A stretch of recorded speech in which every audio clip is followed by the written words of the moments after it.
दो फैक्टर हम ऑलरेडी कर चुके हैं।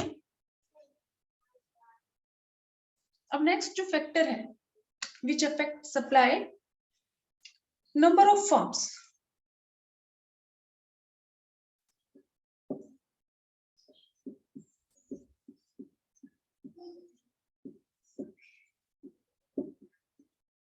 नंबर ऑफ फर्म्स, ये बड़ा इजी सा फैक्टर है कि अगर नंबर ऑफ फर्म्स इंक्रीज हो जाए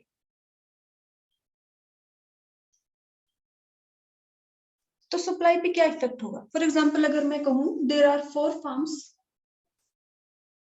इन द मार्केट, कि एक प्रोडक्ट को बनाने वाली 4 फर्म्स हैं और अब वो इंक्रीज होकर 6 हो जाए तो क्या होगा, सप्लाई इंक्रीज होगी डिक्रीज होगी, इंक्रीज। तो नेक्स्ट जो फैक्टर है नंबर ऑफ फर्म्स, अगर नंबर ऑफ फर्म्स इंक्रीज हो जाए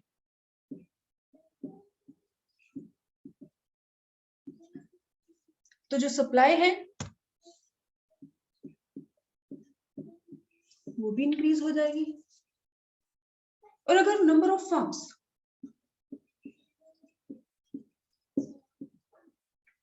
डिक्रीज हो जाए कि पहले 6 फर्म थी अब 3 हो जाए तो जो सप्लाई है वो डिक्रीज हो जाएगी। तो अगर नंबर ऑफ फर्म इंक्रीज हो जाए, फॉर एग्जांपल अगर पहले सिर्फ 4 फर्म थी और अब 8 हो गई तो सप्लाई ऑटोमेटिकली इंक्रीज हो जाएगी। 4 फर्म्स अगर 40 यूनिट सप्लाई कर रही थी तो 8 फर्म कितनी करेंगी, 80, 90, 100। तो इस केस में भी हमारा जो शेड्यूल बनेगा प्राइस और क्वांटिटी। अब इसमें हम इफेक्ट शो कर रहे हैं नंबर ऑफ फर्म्स का, कि फर्म की अगर संख्या बढ़ जाए तो इसमें जो कमोडिटी है उसके प्राइस में कोई चेंज नहीं हो रहा, तो इसमें प्राइस हम लेंगे वही कांस्टेंट। अब प्राइस कांस्टेंट है लेकिन फिर भी जो सप्लाई है वो 5 से 10 हो गई, क्यों, due to increase in number of firms, कि पहले फर्म की संख्या कम थी और अब वो इंक्रीज हो गई है। तो प्राइस सेम रहते हुए भी प्रोडक्ट की सप्लाई इंक्रीज हो जाएगी। और इस सिचुएशन में हम जो डायग्राम बनाएंगे वो भी हमारा, ये हमारा प्राइस वाई एक्सिस पे, एक्स एक्सिस पे हम क्वांटिटी शो करते हैं। तो ये हमारा 1, 2, क्वांटिटी हमारी है 5, 10, प्राइस 2 है तो क्वांटिटी हमारी 5, यहाँ 2 और 5 के सामने हमने पॉइंट बना दिया, तो प्राइस 2 है, प्राइस में कोई चेंज नहीं है, लेकिन नंबर ऑफ फर्म इंक्रीज हो जाने से सप्लाई इंक्रीज हो गई तो यहाँ 5 पे 10। तो इसमें पहला जो इनिशियल हमारा सप्लाई कर्व था वो ये कर्व था। अब सप्लाई कर्व हमारा शिफ्ट हो गया राइटवर्ड, ये हमारा S1 मीन्स ये पहला सप्लाई कर्व था, अब ये शिफ्ट हो गया है S1 में। इसमें हम देखें तो प्राइस हमारा कांस्टेंट है, पहले भी 2 था अब भी 2 है, क्वांटिटी पहले 5 थी और अब कितनी हो गई है 10। अब ऐसे ही अगर हम कहें कि नंबर ऑफ फर्म डिक्रीज हो गई, पहले जो फर्म थी वो 10 थी और अब डिक्रीज होके हो गई 5, तो फर्म की संख्या कम हो जाने की वजह से सप्लाई भी कम हो जाएगी। तो इस सिचुएशन में जो हम शेड्यूल बनाएंगे प्राइस हमारा कांस्टेंट रहेगा, क्योंकि मैंने आपको पहले भी बताया है कि अगर हम on price of the commodity को छोड़ के अदर फैक्टर्स की बात करते हैं तो उसमें हम प्राइस को कांस्टेंट मानते हैं। तो ये जो हम शेड्यूल बना रहे हैं इसमें हम P का मतलब है on price of the commodity, तो ये हमारा कांस्टेंट रहेगा। लेकिन प्राइस कांस्टेंट होते हुए भी जो क्वांटिटी सप्लाइड है वो कम हो गई, 10 से 5 हो गई, तो इसको हम क्या कहेंगे, decrease in supply. Decrease in supply, ये तो हमारा हो गया increase in supply, increase in supply due to increase in number of firms. और ये हमारा है सप्लाई डिक्रीज हो गई, reason due to fall in number of firms, due to decrease in number of firms की पहले 10 फर्म थी और बाद में वो डिक्रीज होके 5 हो गई, तो जो सप्लाई है वो भी डिक्रीज हो जाएगी। ये है हमारा प्राइस 1 2, ये हमारी है क्वांटिटी 5 10, प्राइस 2 है, क्वांटिटी हमारी है 10, तो ये हमारा हो गया फर्स्ट ये पॉइंट। अब प्राइस 2 है लेकिन क्वांटिटी 10 से 5 हो गई, तो प्राइस 2 और क्वांटिटी, तो ये 2 पे 10 ये हमारा इनिशियल सप्लाई कर्व है। और नंबर ऑफ फर्म कम हो जाने की वजह से सप्लाई कम हो गई, तो ये शिफ्ट हो जाएगा लेफ्ट में, ये हमारा है S1 न्यू सप्लाई कर्व। तो ध्यान रखना है, ऑन प्राइस को छोड़ के अदर फैक्टर की वजह से सप्लाई इंक्रीज होगी तो सप्लाई कर्व शिफ्ट हो जाएगा राइट साइड, और अगर अदर फैक्टर की वजह से हमारी सप्लाई डिक्रीज हो जाए तो हमारा सप्लाई कर्व शिफ्ट हो जाएगा left side, left decrease right increase, चाहे वो डिमांड हो या सप्लाई हो। तो जो हमारा इनिशियल कर्व है उसके राइट साइड में शिफ्ट हो जाए, जैसे ये हमारा इनिशियल कर्व इसका राइट में अगर शिफ्ट हो गया तो ये हमारा क्या है इंक्रीज इन सप्लाई, और ये हमारा इनिशियल सप्लाई कर्व है इसके अगर लेफ्ट में शिफ्ट हो गया तो इसको हम क्या कहेंगे decrease in supply.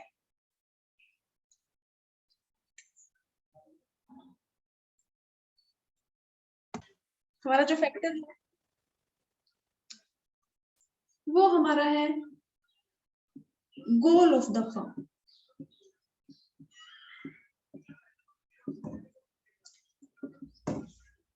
Goal of the firm means अगर फर्म का गोल है प्रॉफिट मैक्सिमाइजेशन,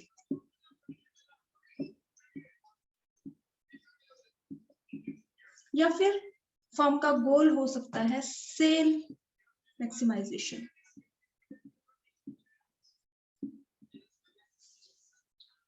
देखो दोनों में डिफरेंस क्या है, फर्म का गोल या तो हो सकता है प्रॉफिट को मैक्सिमम करना या फिर हो सकता है सेल्स को इंक्रीज करना।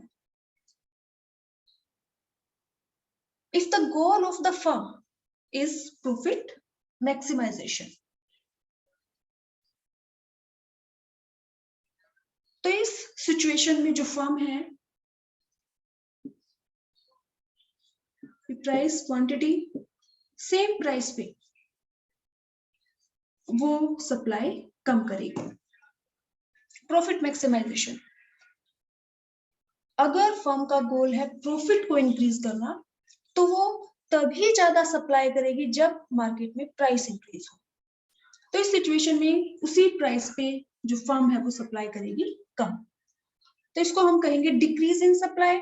और इस में डायग्राम हमारा वही बनेगा, ये हमारा इनिशियल सप्लाई कर्व है, अब डिक्रीज हो गई तो लेफ्ट में शिफ्ट करेंगे, तो सप्लाई करके कर्व के लेफ्ट में हम इसको शिफ्ट कर देंगे, मींस ये हमारा पहले था सप्लाई कर्व, अब सप्लाई के डिक्रीज हो जाने की वजह से शिफ्ट हो गया है S1, मींस प्राइस हमारा क्या रहेगा कांस्टेंट, प्राइस हमारा वही है 2 लेकिन जो क्वांटिटी है वो हमारी डिक्रीज हो गई, पहले 10 थी और अब 5 हो गई।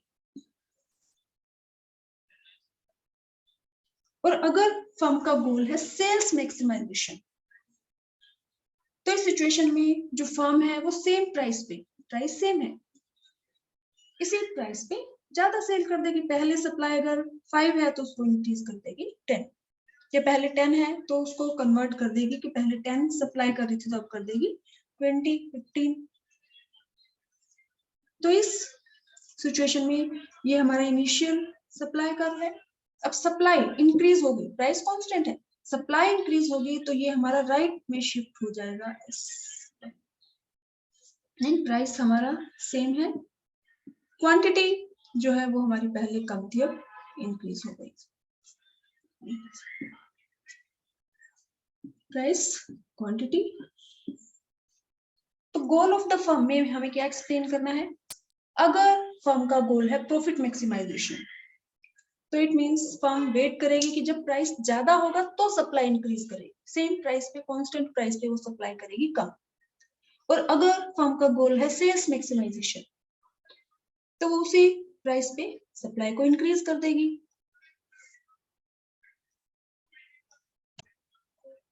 हमारा जो फैक्टर है वो हमारा है price of factors of production. Price of factors of production.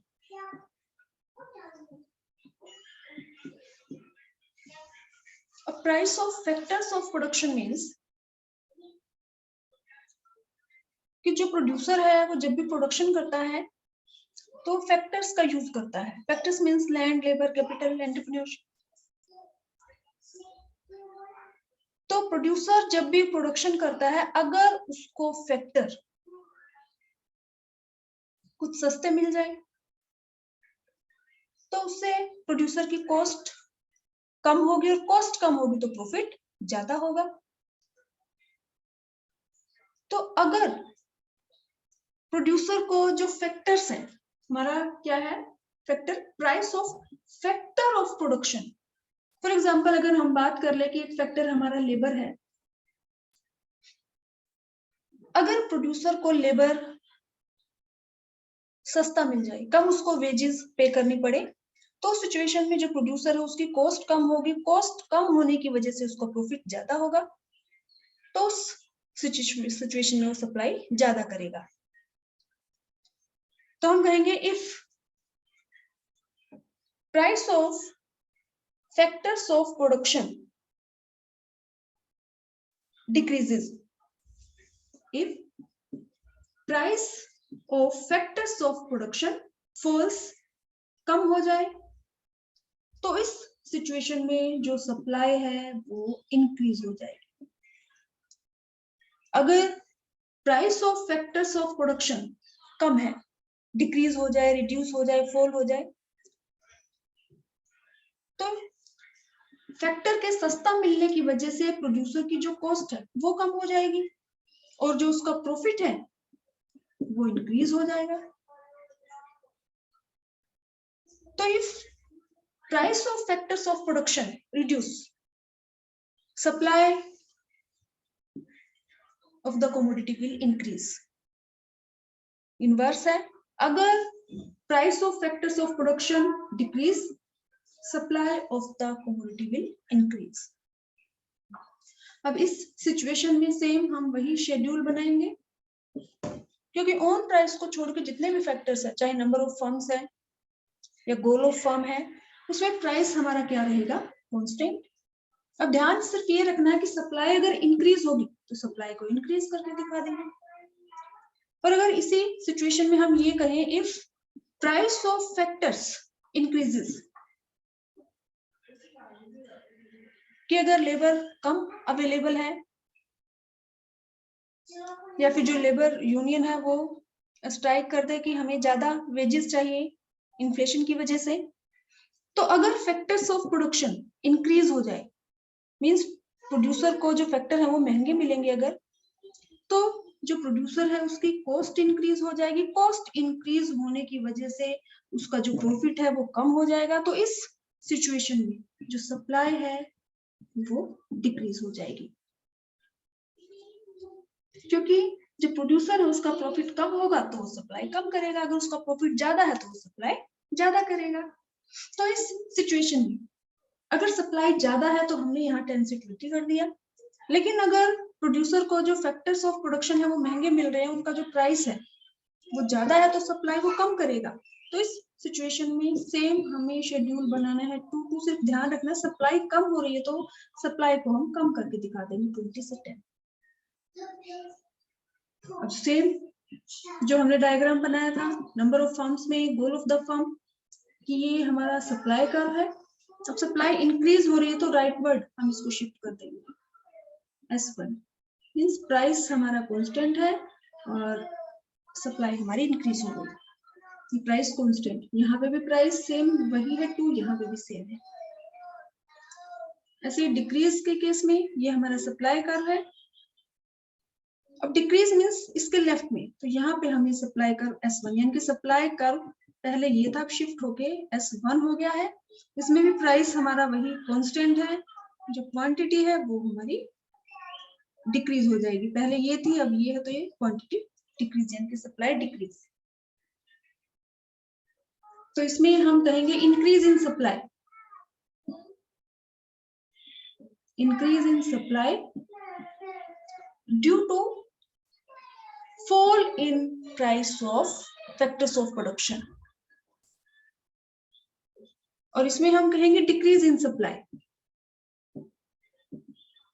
Decrease in supply due to increase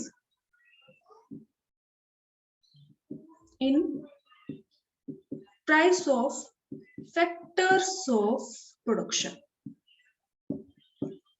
simple सा है, अगर फैक्टर्स ऑफ प्रोडक्शन महंगे हो जाए तो प्रोड्यूसर सप्लाई कम करेगा, अगर फैक्टर्स ऑफ प्रोडक्शन सस्ते मिल जाए प्रोड्यूसर को तो सप्लाई ज्यादा करेगा.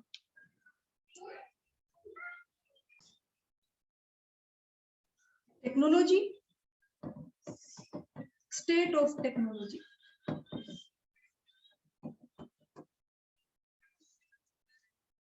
स्टेट ऑफ टेक्नोलॉजी मीन्स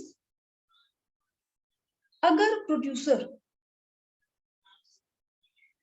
अच्छी टेक्निक का यूज कर रहा है, अपग्रेडेड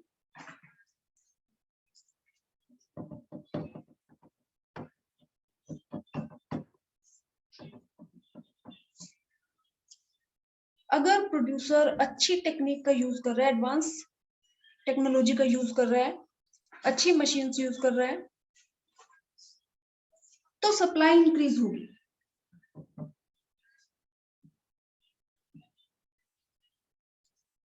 क्योंकि एडवांस टेक्नोलॉजी का मतलब कि कॉस्ट कम आएगी, प्रोडक्शन ज्यादा होगा और कॉस्ट कम आएगी. और अगर कॉस्ट कम आएगी तो प्रोड्यूसर का प्रॉफिट ज्यादा होगा, तो वो सप्लाई ज्यादा करेगा.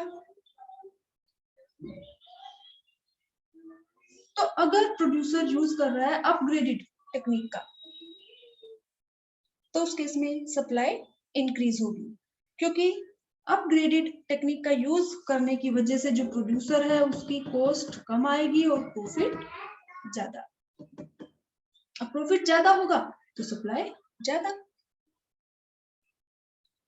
तो इसमें सेम जो हमने शेड्यूल पहले बनाया था, प्राइस सेम है लेकिन क्वांटिटी इंक्रीज हो गई, और जो डायग्राम है वो भी हमारा सेम बनेगा. ये प्राइस है, क्वांटिटी है 1 2, ये हमारा 10 20, प्राइस 2 है, क्वांटिटी है 10, तो ये हमारा फर्स्ट पॉइंट, ये हमारा फर्स्ट सप्लाई का बन गया. अब प्राइस 2 है, क्वांटिटी इंक्रीज हो गई, तो ये हमारा यहाँ पे ये 10 और 2 और 20 के सामने ये हमने पॉइंट बना दे, ये हमारा S1 नया सप्लाई कर है, सप्लाई कर शिफ्ट हो गया राइट वर्ड. प्राइस कांस्टेंट है, सेम यहाँ भी 2 है, यहाँ भी 2 है, क्वांटिटी हमारी पहले 10 थी और अब 20 हो गई. अगर प्रोड्यूसर यूज करता है बैकवर्ड टेक्नोलॉजी, डिग्रेडेड टेक्नोलॉजी का,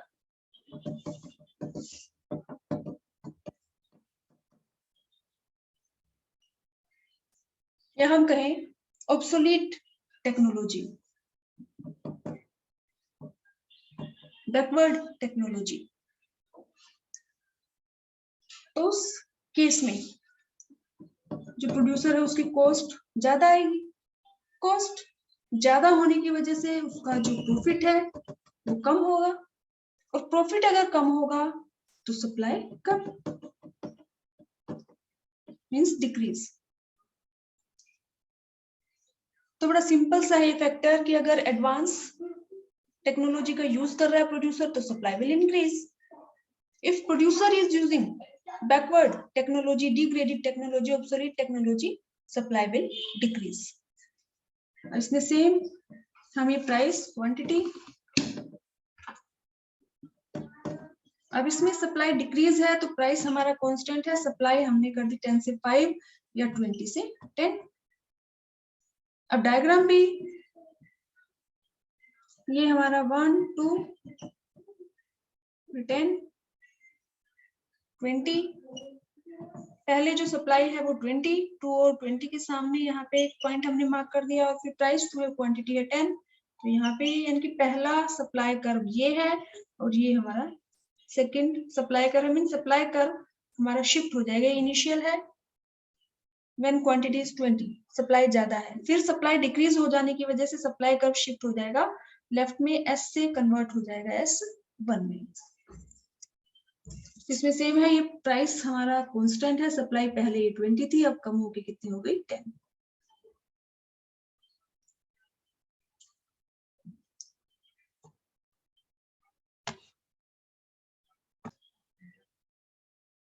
एक्सपेक्टेड प्राइस, नेक्स्ट हमारी जो कमोडिटी है उसका ई मतलब expected price. Expected price means price in near future. अगर जो भी कमोडिटी प्रोड्यूसर सप्लाई कर रहा है, अगर प्रोड्यूसर को लगता है कि नियर फ्यूचर में प्राइस इंक्रीज होने के चांसेस हैं, there are chances of increase in price of the commodity, rise in price in near future, उसका अपना जो कमोडिटी है उसका अपने प्राइस के अगर नियर फ्यूचर में इंक्रीज होने के चांसेस हैं, तो उस केस में अब जो प्रेजेंट की जो सप्लाई है वो डिक्रीज हो जाएगी, क्योंकि प्रोड्यूसर का मेन एम है प्रॉफिट अर्न करना। वो ज्यादा प्राइस पे, उसको ज्यादा प्रॉफिट होगा तो ज्यादा प्राइस पे वो ज्यादा सप्लाई करना चाहता है, और कम प्राइस अगर है तो कम सप्लाई करना चाहेगा। तो इस सिचुएशन में अगर जो वो कमोडिटी सेल कर रहा है, सप्लाई कर रहा है, अगर प्रोड्यूसर को लगता है कि फ्यूचर में इसके प्राइस के इंक्रीज होने के चांसेस है, तो अब वो सप्लाई कम करेगा।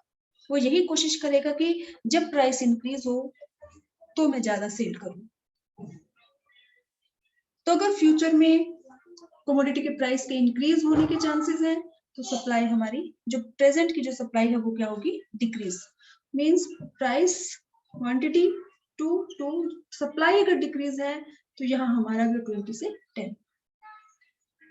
और अगर नियर फ्यूचर में प्राइस के कम होने के चांसेस है, falling price in near future, तो जो सप्लायर है वो ये चाहेगा कि जितना ज्यादा वो सेल अप कर सकता है उतना वो सेल कर दे, मीन सप्लाई इंक्रीज हो जाएगी। तो जिस कमोडिटी को वो सेल कर रहा है, अगर नियर फ्यूचर में उसके प्राइस के इंक्रीज होने के चांसेस है, तो अब की सप्लाई क्या होगी, डिक्रीज। और अगर नियर फ्यूचर में उस कमोडिटी का प्राइस कम होने के चांसेस है, तो अब की सप्लाई क्या होगी, इंक्रीज। इसमें सेम हमारा शेड्यूल बनेगा। अब इसमें सप्लाई इंक्रीज होगी तो प्राइस हमारा कांस्टेंट है, सप्लाई हमें इंक्रीज करके दिखानी है। अब जो इसका डायग्राम है सेम, सप्लाई डिक्रीज हो रही है, तो प्राइस क्वांटिटी, तो ये हमारा इनिशियल सप्लाई कर रहा है, सप्लाई डिक्रीज होगी मींस लेफ्ट साइड S1। ये सप्लाई कर्व पहले हमारा ये था, किसमें शिफ्ट हो गया, इसमें। और अगर सप्लाई इंक्रीज करनी है तो ये प्राइस है, क्वांटिटी है, ये हमारा सप्लाई कर्व है।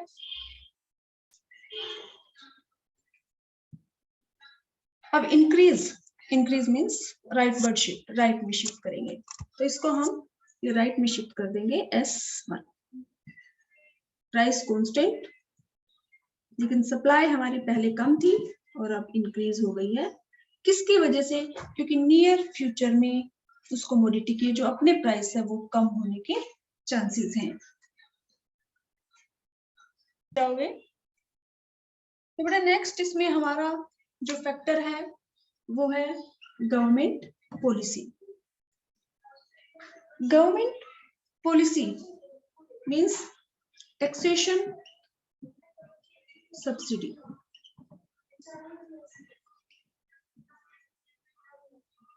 तो सबसे पहले हम देखते हैं कि अगर गवर्नमेंट किसी भी कमोडिटी पे टैक्स लगा दे या टैक्स को इंक्रीज कर दे, तो टैक्स लगाने की वजह से जो प्रोड्यूसर है उसकी कॉस्ट इंक्रीज हो जाएगी, और कॉस्ट इंक्रीज हो जाने की वजह से उसका जो प्रॉफिट है वो डिक्रीज हो जाएगा। तो अगर गवर्नमेंट टैक्स इंपोज करती है या टैक्स को इंक्रीज करती है, तो उस केस में अगर टैक्स को इंपोज कर दे, टैक्स लगा दे कोई, या उसको इंक्रीज कर दे, तो इस सिचुएशन में जो प्रोड्यूसर है वो सप्लाई कम करेगा। और अगर गवर्नमेंट किसी चीज के प्रोडक्शन को इंक्रीज करना चाहे तो गवर्नमेंट सब्सिडी प्रोवाइड करती है, और सब्सिडी प्रोवाइड करने की वजह से जो प्रोड्यूसर है उसकी कॉस्ट कम हो जाती है। कॉस्ट कम होने की वजह से उसका जो प्रॉफिट है वो उसका इंक्रीज हो जाता है। तो सब्सिडी अगर गवर्नमेंट प्रोवाइड करती है या सब्सिडी को इंक्रीज कर दे तो उस केस में जो सप्लाई है वो इंक्रीज हो जाएगी।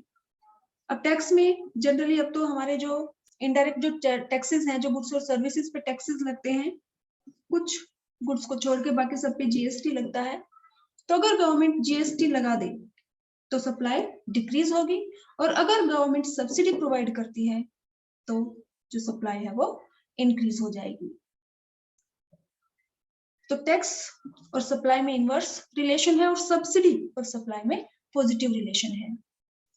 सेम इनमें हम शेड्यूल बनाएंगे। प्राइस टू सप्लाई डिक्रीज हो रही है तो 10 से 5, और यहाँ सब्सिडी के केस में भी प्राइस कांस्टेंट है। अब सप्लाई इंक्रीज हो रही है तो हम कर देंगे 5 से 10। अब इसमें एक और बात आपको ध्यान रखनी है कि ये नहीं कि सिर्फ टैक्सेशन वर्ड दिख गया तो सप्लाई डिक्रीज हो गई। हो सकता है लिखा हो गवर्नमेंट ने टैक्स कम कर दिया, टैक्स की रेट कम कर दी। अब टैक्स रेट कम होने से फिर सप्लाई इंक्रीज होगी। अगर टैक्स इंपोज किया है या टैक्स रेट को इंक्रीज किया है तो सप्लाई डिक्रीज होगी, लेकिन अगर टैक्स की रेट कम हो जाए तो सप्लाई इंक्रीज।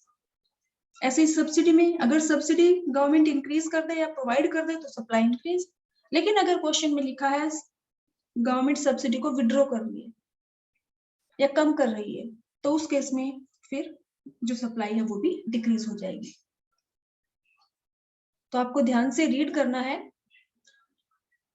सिंपल सा जो फैक्टर है गवर्नमेंट पॉलिसी, इसका भी सप्लाई के ऊपर इफेक्ट होता है कि गवर्नमेंट अगर टैक्स इंपोज कर दे या टैक्स इंक्रीज कर दे तो सप्लाई डिक्रीज होगी, और गवर्नमेंट अगर सब्सिडी प्रोवाइड कर रही है या सब्सिडी को इंक्रीज कर रही है तो सप्लाई इंक्रीज होगी।